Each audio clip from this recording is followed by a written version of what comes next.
Bonjour à tous, je m'appelle Marie-Florentine, bienvenue à ma chaîne YouTube. C'est mon espace à moi où j'ai choisi de parler de moi, de mes folies, de mes déboires, de mes problèmes et ainsi de suite. Alors ce matin, j'aimerais tout simplement partager avec vous un incident survenu hier et dont j'étais la principale victime. Il y a de cela 2 semaines exactement, on nous a fait part du deuil d'une amie, je dirais d'une connaissance. Alors, hier donc, il était question que j'aille assister à son enterrement. Mais déjà, j'avoue que je voulais pas. Je voulais sincèrement pas assister à cet enterrement-là. Mais sous la pression d'une amie du côté de Douala, j'ai finalement accepté. Alors, j'ai dû... j'ai dû modifier mon emploi du temps. Du moins, je me suis accordée avec certains de mes collaborateurs pour vraiment participer à cet enterrement. Alors, là où ça commence à tiquer, c'est que la veille, je reçois un coup de fil d'une autre connaissance qui devait aussi assister à ce deuil-là. Et j'avoue que ces derniers jours, des tensions existaient entre moi et cette connaissance-là. Et du coup, après avoir raccroché, j'ai décidé de ne pas partir à cet enterrement-là. Mais sous la pression toujours de mon ami de Douala, j'ai dit bon, après tout, c'est pas pour elle que je m'en vais assister à un enterrement et basta. Le matin, je devais prendre le bus. Je vous assure, lorsque j'entre dans le bus, je tombe malade. Ne me demandez pas ce que j'avais, mais toujours est-il que j'ai eu le mal de voyage. J'ai eu des nausées, j'ai eu des vertiges, bref, j'étais mal, j'étais sincèrement mal. À un moment, j'ai voulu descendre du bus, mais bon, j'ai finalement continué. Alors, le voyage s'est déroulé sans problème, sans incident. Nous sommes arrivés à Douala. Je ne connaissais pas le lieu du deuil. Arrivé à Douala maintenant, j'appelle la personne qui était censée m'y accompagner. Déjà quand je l'appelle, il s'est avéré que eux, ils s'étaient déjà avancés.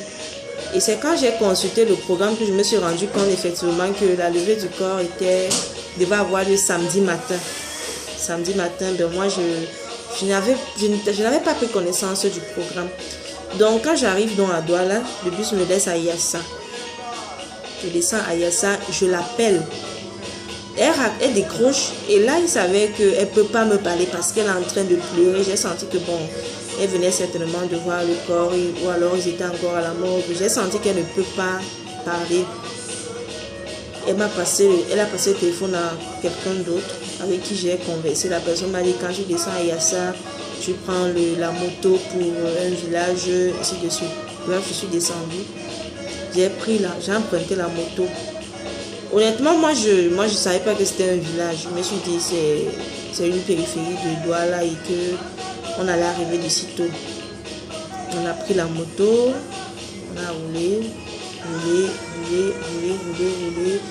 Tout allait très bien, mais le véritable problème est que il avait plu. Il avait plu la veille à Douala. Et comme la route était en chantier, il y avait de la boue partout. Il y avait vraiment de la boue partout. Alors, chemin faisant, la moto fait une chute terrible, je vous assure. La moto fait une chute. Et là, je me retrouve par terre avec de la boue partout et partout sur moi. Je me relève, néanmoins, Dieu merci. D'emblée, je ressens rien. Je ressens rien. Je me mets à côté. J'arrive à sortir de la route, je me mets à côté. Je me regarde à gauche et à droite pour savoir si je n'ai pas d'égratignure, j'ai pas de blessure, si je n'ai rien de cassé, et ainsi de suite. Bon. Déjà, je dois mentionner que le motoman lui-même ne savait pas où on allait. Et je reprends la moto, on se met en route encore. Quelques 100 mètres plus tard, on refait une autre chute. Et là, je me dis, mais tiens, qu'est-ce qui se passe? C'est pas ce qui était d'emblée prévu. J'appelle la connaissance, la personne qui m'attendait à Douala. Je lui dis, là, j'en ai eu ma claque. Vraiment, moi, je suis en train de rentrer à Yaoundé. Parce qu'il est inadmissible que moi, je vais assister à un deuil et que ce genre de de choses m'arrivent. Je lui ai dit, moi je suis en train de rentrer à Yaoundé. Elle me dit, non, attends, je viens te chercher. Je viens te chercher. Je suis descendue de la moto, je lui ai payé son argent, il est parti. J'ai commencé à marcher à pied. Je me suis arrêtée chez une dame. Elle a pu me trouver de l'eau, je me suis nettoyée. J'avais de la boue partout. J'ai pu me nettoyer à moitié parce que j'avais les pieds pleins de boue et ainsi de suite. Alors elle est finalement venue à ma rencontre avec un monsieur dans un véhicule. Nous sommes arrivés au lieu du deuil. Le corps était là, les cérémonies ont commencé, les offices religieux également ont commencé, ainsi de suite, ainsi de suite. Mais sauf que quelques 2 heures après, elle me dit, elle a des invités chez elle, il faut qu'on y aille. Je lui dis, mais comment ça? Elle me dit, non, c'est son petit copain, il lui a pas dit qu'elle venait à un deuil, ainsi de suite, ainsi de suite. Nous sommes partis. Nous sommes finalement rentrés. Nous, honnêtement, on n'a plus assisté à l'enterrement. On n'a plus assisté à l'enterrement. Et nous sommes rentrés. Nous sommes rentrés, elle a reçu ses invités, elle a fait le marché, ainsi de suite. Et moi, je suis rentrée, je ne voulais pas dormir à Douala. Je suis rentrée le même soir. Et je relate les faits tout simplement pour dire aux uns et aux autres qu'à ce moment, nous devons véritablement écouter notre 6e sens.